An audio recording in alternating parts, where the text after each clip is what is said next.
el motor económico de la familia.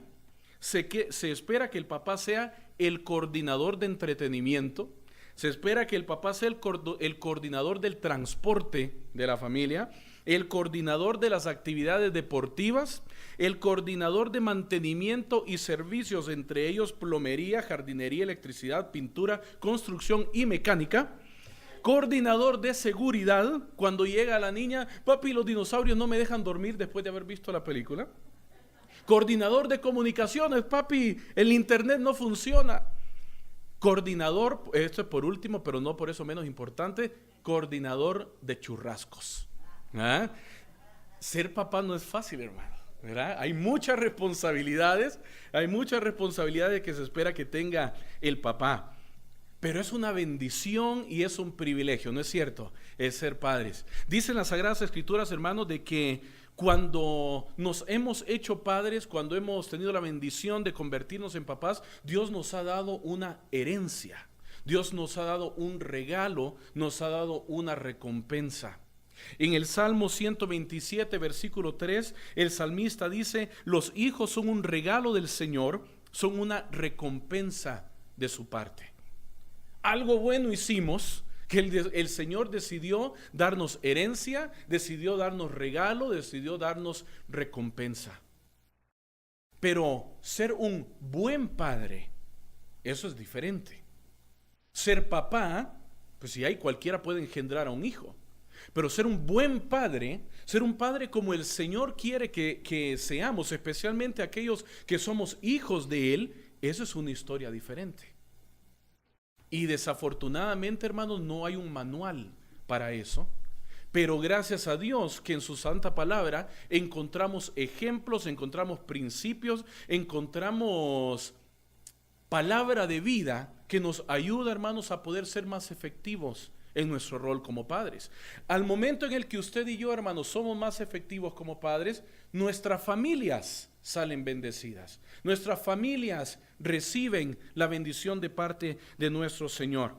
En esta tarde, hermano, quiero que veamos 5 actitudes que vemos de padres que encontramos en las Sagradas Escrituras, que imitarlas, nosotros padres, hijos de Dios, nos convendría y nos traería bendición y bendición también a nuestras familias. Ahora, quiero, hermano, hacer una aclaración.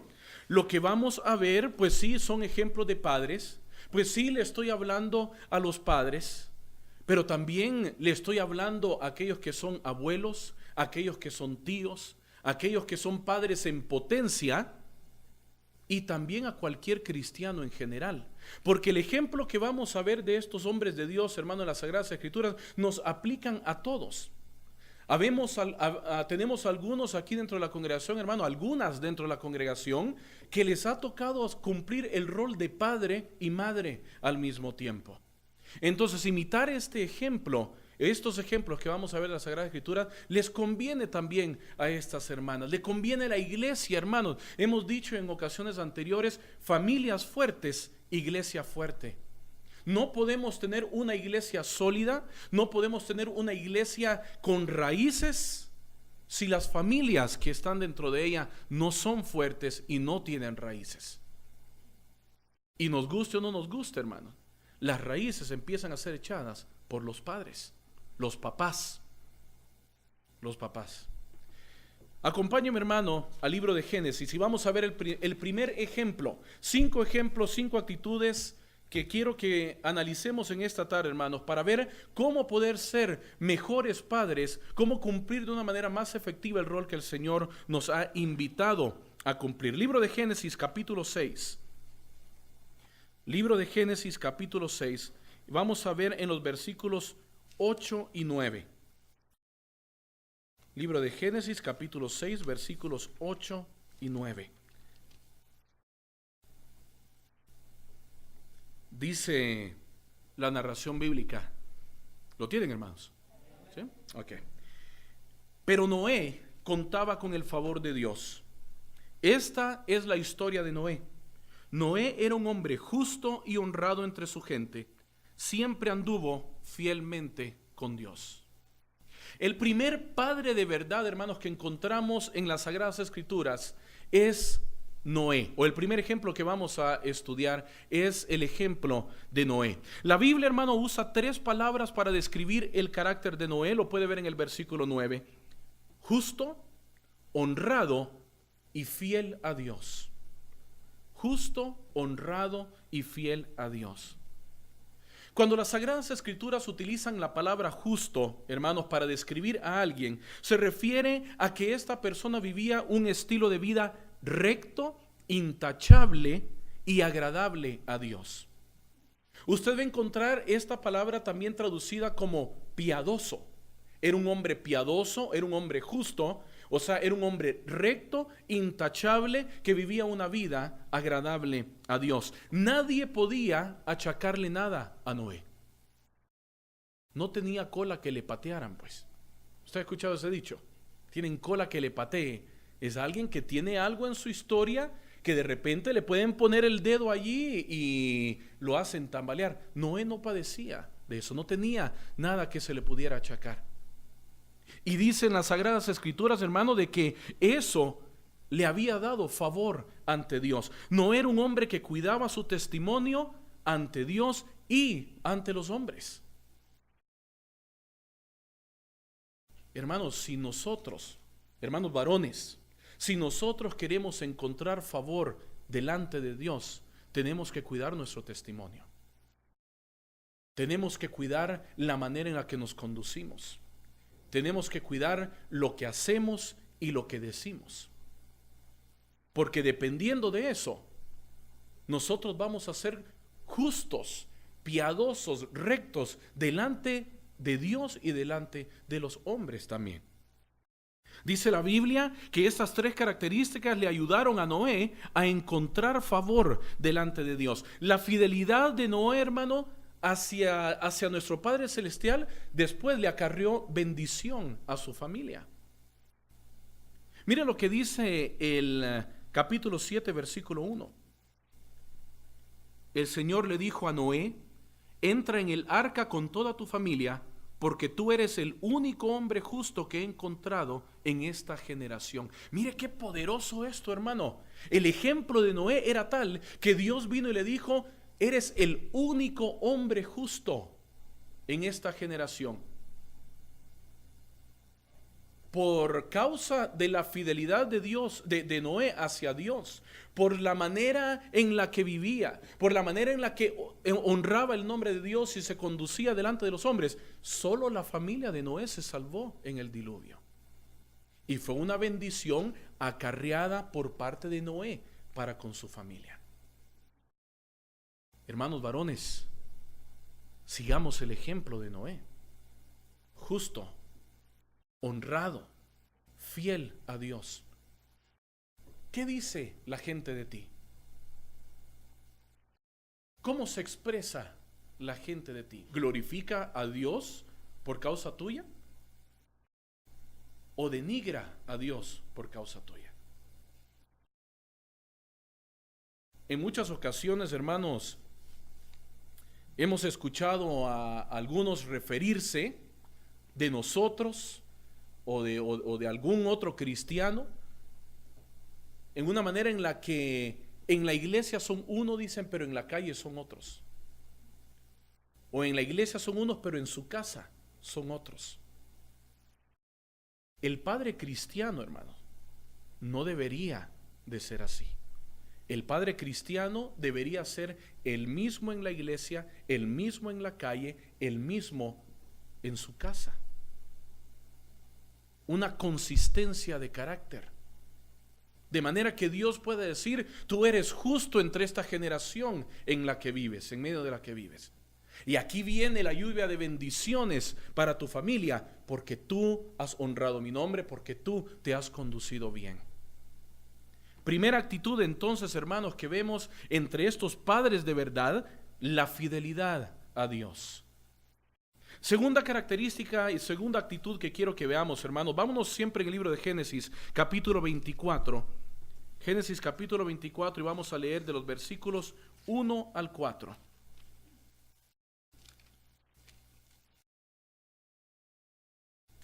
Génesis capítulo 24, versículos 1 al 4.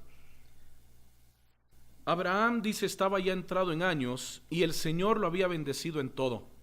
Un día, Abraham le dijo al criado más antiguo de su casa, que era quien le administraba todos sus bienes: pon tu mano debajo de mi muslo y júrame por el Señor, el Dios del cielo y de la tierra, que no tomarás de esta tierra de Canaán, donde yo habito, una mujer para mi hijo Isaac, sino que irás a mi tierra, donde vive mi familia, y de allí le escogerás una esposa. La segunda actitud, hermanos, que vemos de un padre ejemplar en las Sagradas Escrituras, de un padre que honra a Dios, es la preocupación por el futuro de sus hijos. La preocupación por el futuro de sus hijos. Cuando Abraham ya está avanzado en edad, hermanos, miramos que empieza a preocuparse por el futuro de Isaac. Esto de que pone la mano debajo de su muslo era una manera de establecer una promesa, un juramento irrompible entre las personas de esta cultura en este tiempo. Y Abraham, preocupado por el futuro de su hijo, envía a este criado que le busque esposa a su hijo. Un buen padre cristiano, hermanos, se preocupa por el futuro de sus hijos. Es increíble, hermanos, ver que hay padres que dejan el futuro de sus hijos hasta cierto punto al azar, con la excusa de que el hijo o la hija tienen que aprender de sus errores. Vienen ellos y se hacen para atrás y se desentienden de las decisiones que los hijos toman. No vemos ese como el ejemplo bíblico. Vemos en Abraham un padre involucrado. Vemos en Abraham un padre que se preocupa por lo que habrá de ser de su hijo en el futuro. Claro, aquí en este ejemplo, el padre está escogiendo la esposa de su hijo. Algo cultural. Nosotros no hacemos eso.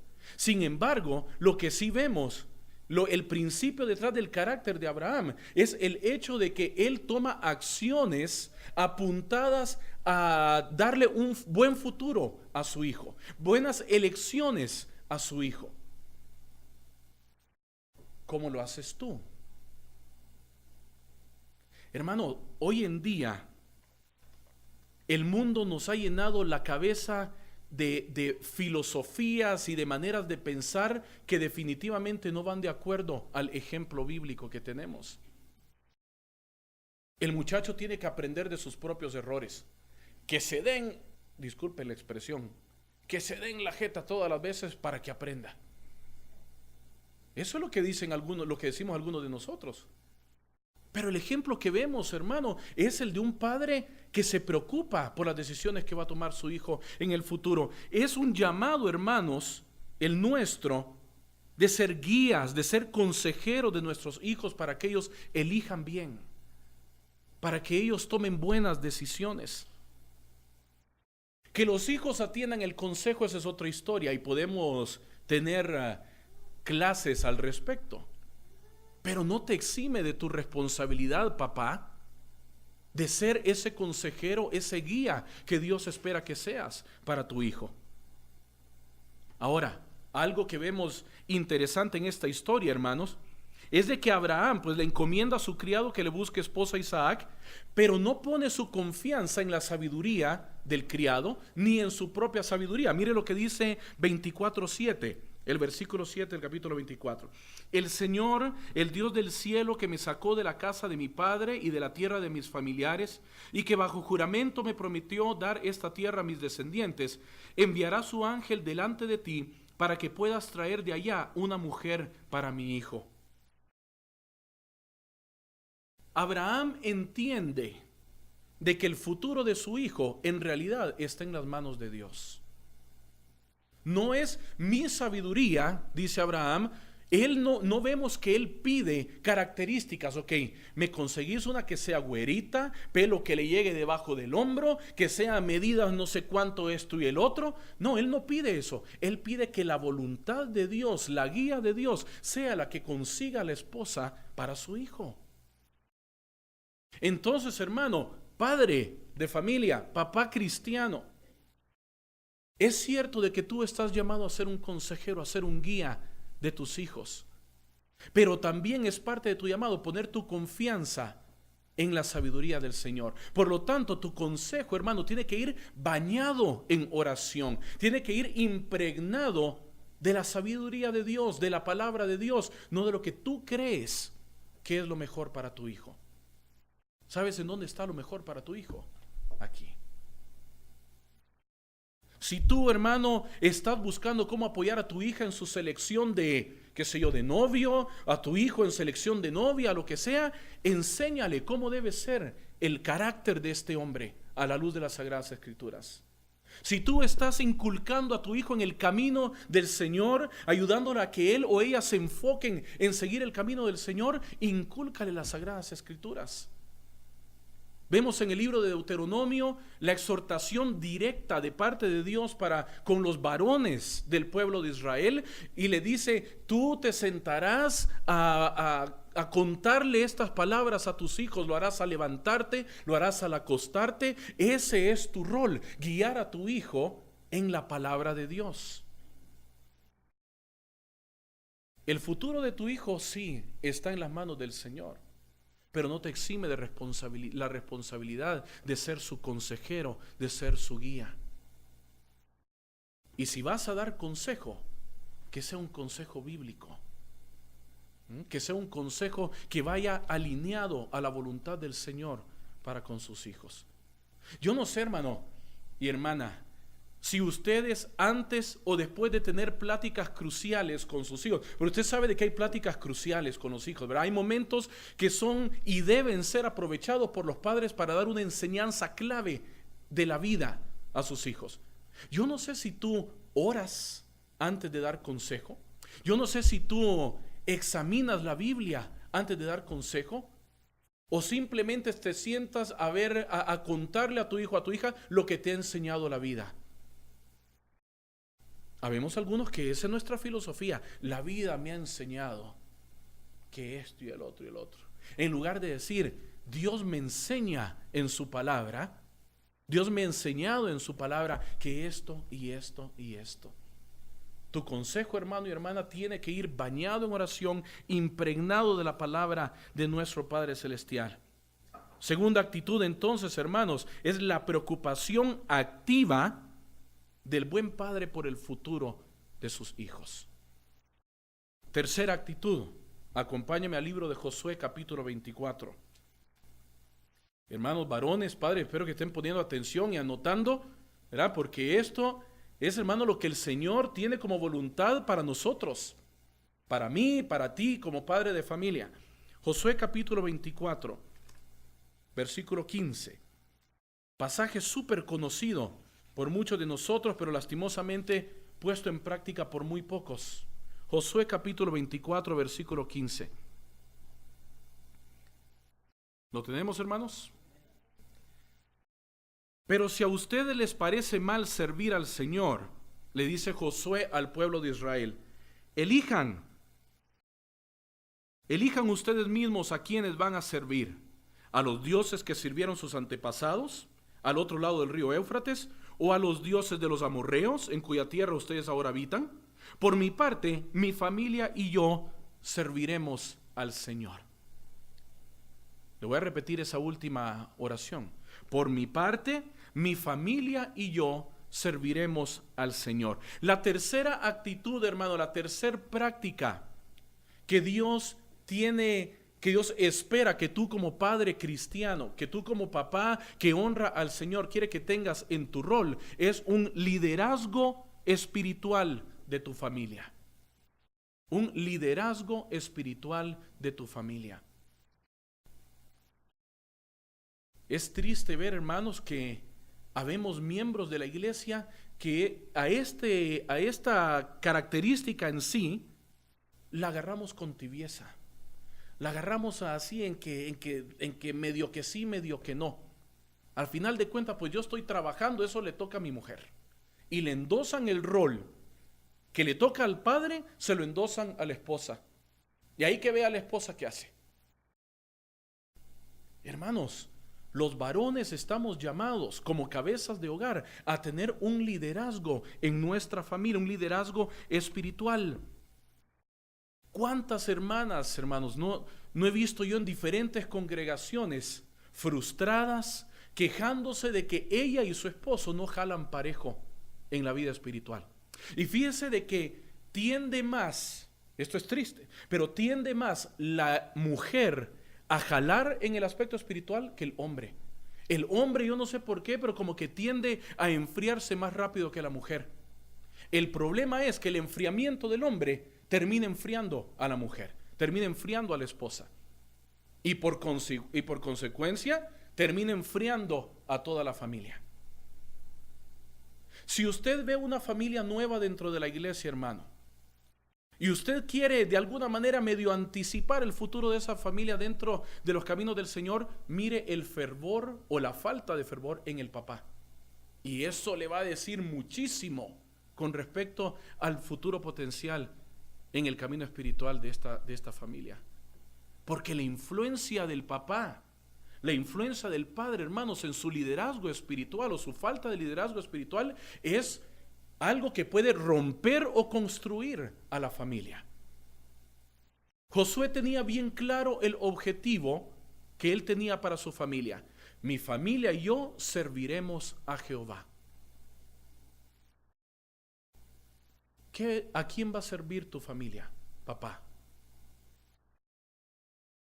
¿A quién va a servir tu hijo? ¿A quién va a servir tu hija? Ahora, lo interesante del asunto, hermanos, es de que el liderazgo espiritual de Josué no solo fue del diente al labio. El liderazgo espiritual de Josué empezó con él dando un ejemplo de compromiso para con Dios. El mejor liderazgo que tu papá puedes dar es un liderazgo de ejemplo. Si tú le das prioridad a las cosas de Dios, tu hijo y tu hija van a entender que es prioritario el Señor en su vida. Pero si tú le das una prioridad tibia a las cosas de Dios, tu hijo y tu hija van a entender que es tibia la prioridad del Señor en la vida de la familia. Así es, así funciona. Te guste o no te guste, así funciona. Pues mi hijo ya está grande y él puede tomar sus propias decisiones. Pues claro, las va a tomar basado en todo lo que vio en su niñez, en todo lo que tú le enseñaste, en todo el ejemplo que tú le diste. Si cualquier cosita era causa justificada para tirar la toalla en cualquier aspecto de la vida, ya sea en lo espiritual o en lo secular, si cualquier cosita te hacía enfrascarte en una desesperación, esa va a ser la misma manera en la que tu hijo va a reaccionar cuando sea grande. Pero vemos el liderazgo de Josué enfocado en el área espiritual, hermanos, que es el que quiero que veamos. No puedes dar un ejemplo tibio y esperar que tu hijo sea alguien fervoroso en su vida. No puedes. Así es. El niño te observa, la niña te observa, saca sus conclusiones, y si para papi no es prioritario, esto no es prioritario. Y cuando tú le digas, pero ¿por qué no le das prioridad al Señor? Pero si es que tú no se la das tampoco, papi, te lo van a echar en cara. Te lo van a echar en cara. Pero si por una nevadita de media pulgada la vez pasada no fuimos a la iglesia, ahora está cayendo una, ¿por qué vamos a ir? El liderazgo espiritual, hermanos, es otra característica que tú como padre debes dar a tu familia. Mire lo que dice el Evangelio de Marcos, capítulo 12, versículo 30. Evangelio de Marcos, capítulo 12, versículo 30.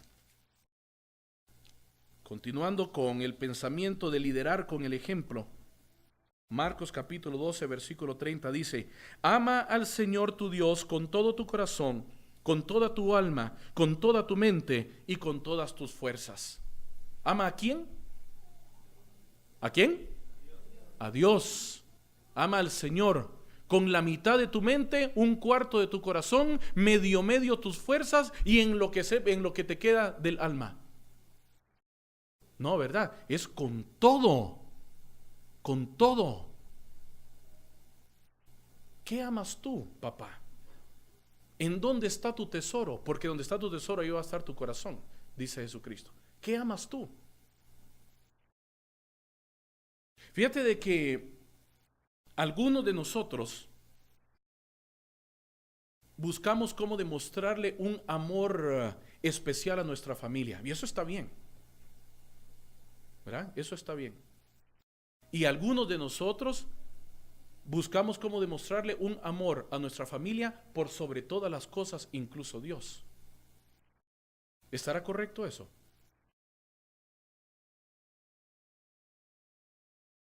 Dios debe estar por encima de cualquier cosa que nosotros amamos, hermanos y hermanas.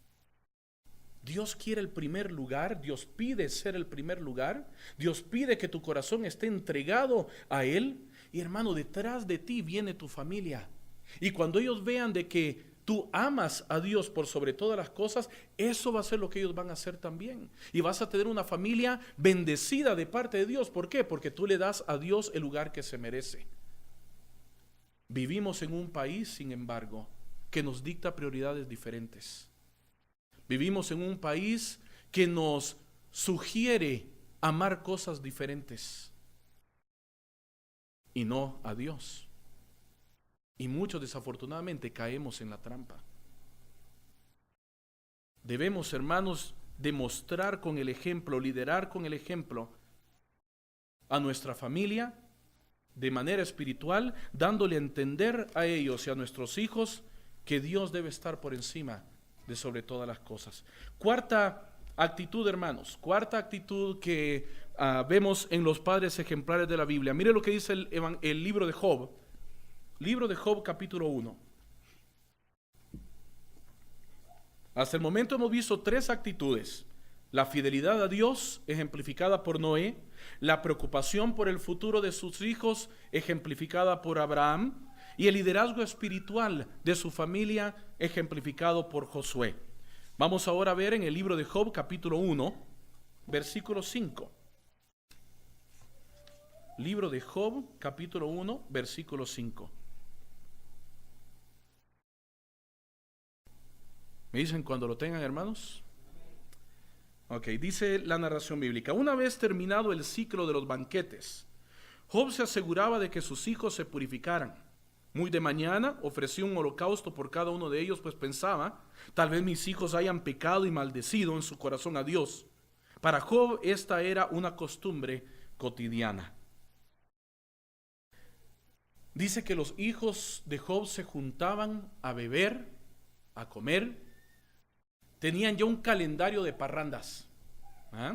Dice la Biblia en los primeros versículos de que Job tenía 7 hijos y se tomaban turno, pues uno cada día de la semana, ¿verdad? Ya tenían su calendario y se juntaban para tener sus parrandas, ¿verdad? Para tener sus fiestas. Podríamos criticar a Job en su rol como padre, diciendo de que él no pudo evitar que sus hijos se hicieran parranderos. Podríamos criticarlo diciendo de que no pudo evitar de que sus hijos se hicieran alcohólicos o que se hicieran glotones. Pero me llama la atención de que la Biblia no se enfoca en eso, sino que se enfoca en lo que Job hacía a favor de sus hijos, a pesar de probablemente la desobediencia de ellos. Mire lo que dice, cómo termina el versículo 5 diciendo: muy de mañana ofreció un holocausto por cada uno de ellos, pues pensaba: tal vez mis hijos hayan pecado y maldecido en su corazón a Dios. El holocausto de perdón, el holocausto de perdón por los pecados lo ofrecía Job a nombre de sus hijos. Y el ejemplo que vemos de parte de Job, hermanos, es un ejemplo de intercesión. Y esta es la cuarta actitud que quiero que veamos en un padre ejemplar, un padre cristiano que honra el nombre de Dios. El padre cristiano, el buen padre cristiano, hermanos, intercede por sus hijos. La palabra interceder, hermanos, quiere decir hablar en favor de alguien para conseguirle un bien o librarlo de un mal. ¿Oras tú por tus hijos? ¿Los bendices? los instas a que se pongan a cuentas con Dios. ¿Qué haces tú por tus hijos? Aparte de jugar con ellos, aparte de ver televisión con ellos tal vez. ¿Oras por ellos? Hace un tiempo, el Ministerio de Niños repartió un librito. Hace tal vez como 2 años, repartió un librito que decía, bendice a tu hijo. Ese era el nombre del librito. ¿Cuántos se acuerdan? Algunos, ¿verdad? Algunos. Y en ese librito iba una bendición diaria, hermanos, para los 365 días del año. Una bendición diaria que tú le podías dar a tus hijos, ya fuera sentarte a orar con él y bendecirlo, o en tu lugar privado para platicar con Dios, dar una bendición para tu hijo. Y no voy a preguntar cuántos hicieron los 365 devocionales y le dieron las 365 bendiciones a sus hijos. Pero hermano, padre, estoy hablando de los papás, tenemos que tomar una parte activa en la vida espiritual de nuestros hijos. No podemos, hermanos, no podemos dejar que la sociedad influya su mentalidad al punto que los haga rechazar al Señor, al punto de que vean cualquier cosa que tenga que ver con el Señor como algo que no vale la pena. A ti te va a pedir cuentas. A ti, papá. A ti, papá, como líder espiritual de esa familia, como guía espiritual de esa familia, a ti te va a tocar. Y el muchacho va a sufrir sus consecuencias y sobre ti va a caer la responsabilidad. No puedes agarrarlo al suave.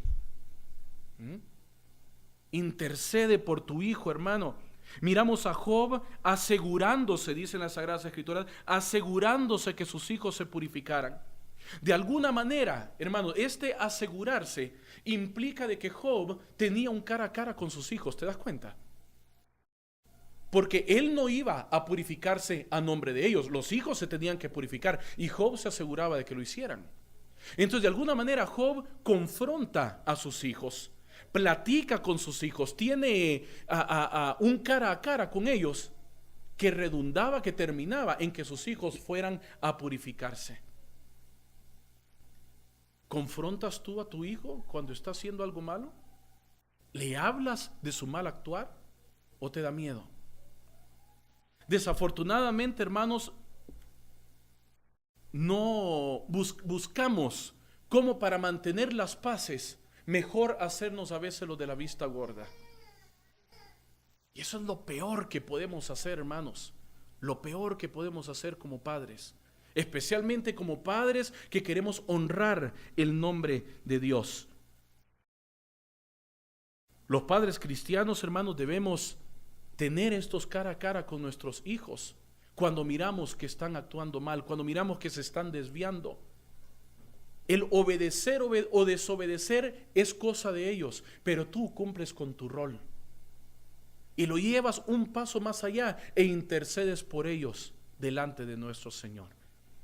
Quinta y última actitud que vamos a tener tiempo de ver hoy, hermano, porque hay muchas, ¿verdad? Hay muchas, pero quinta y última actitud que vamos a ver, hermanos, y esta es la que creo de que nos toca el nervio a algunos.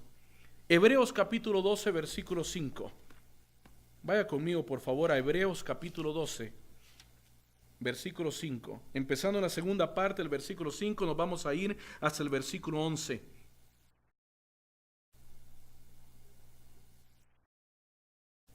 ¿Lo tenemos, hermanos?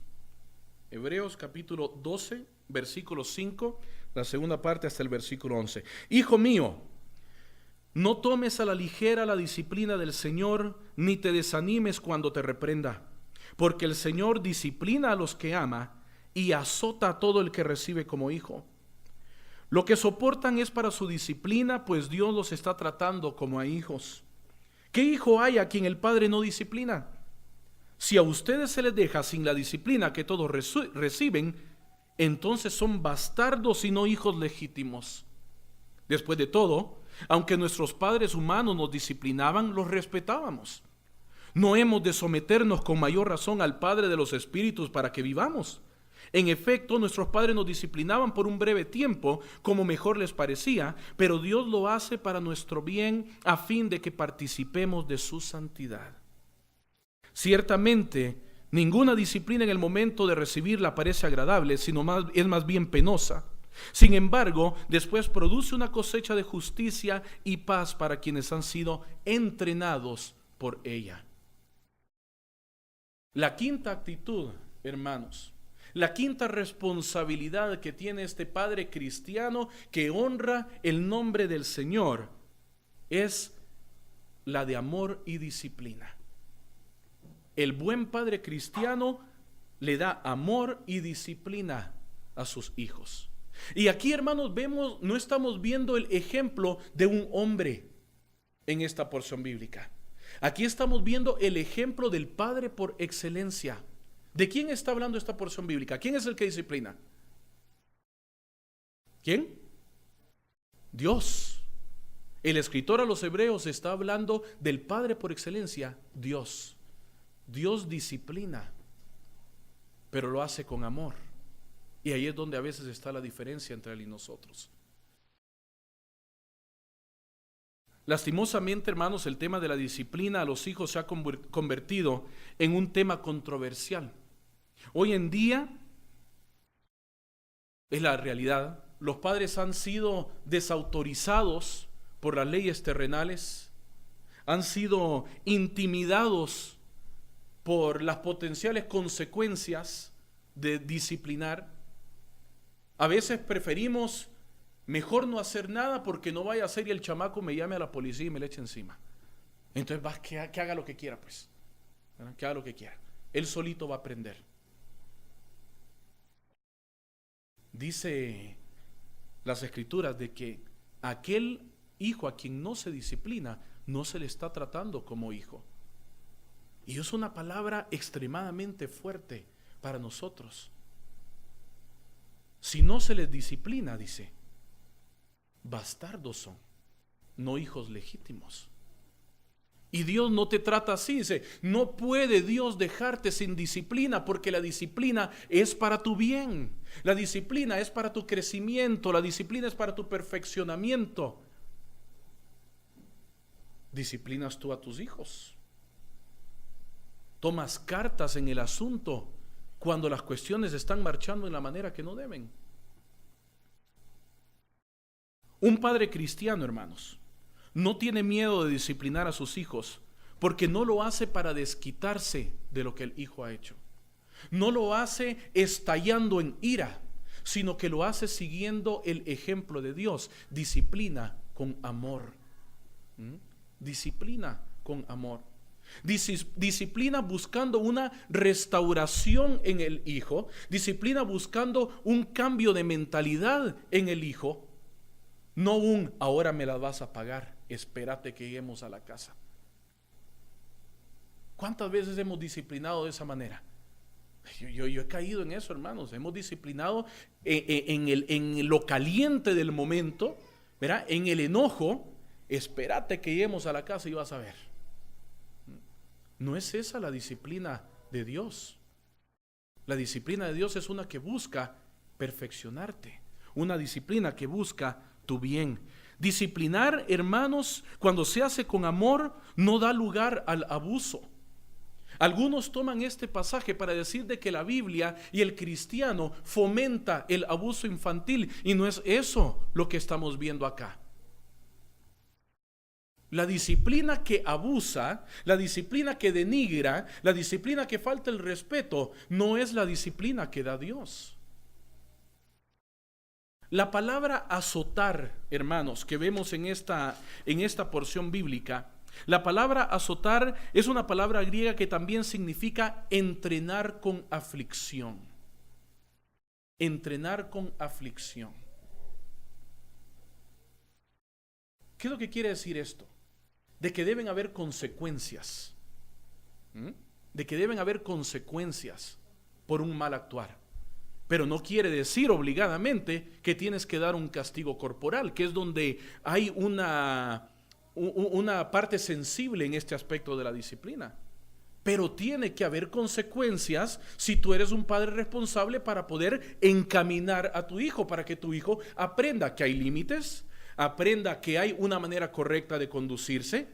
Pero si el muchacho no ve consecuencias, todo es válido, todo se puede, todo es legal. ¿Y sabes qué? Esos muchachos que no disciplinan, desafortunadamente, muchos de ellos terminan en la cárcel. Lo dicen las estadísticas, lo dicen los estudios. Tienes que involucrarte, papá, en la disciplina a tus hijos. Ahora, hay madres que no disciplinan a los hijos en la casa, sino que viene la amenaza. Ahí vas a ver cuando venga tu papá, ahí le voy a decir. Le voy a decir a tu papá cuando venga.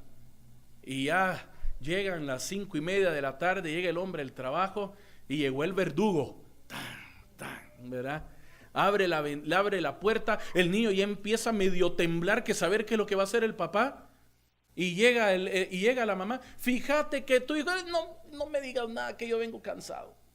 No me digas nada. Y se fue sin disciplina el muchacho.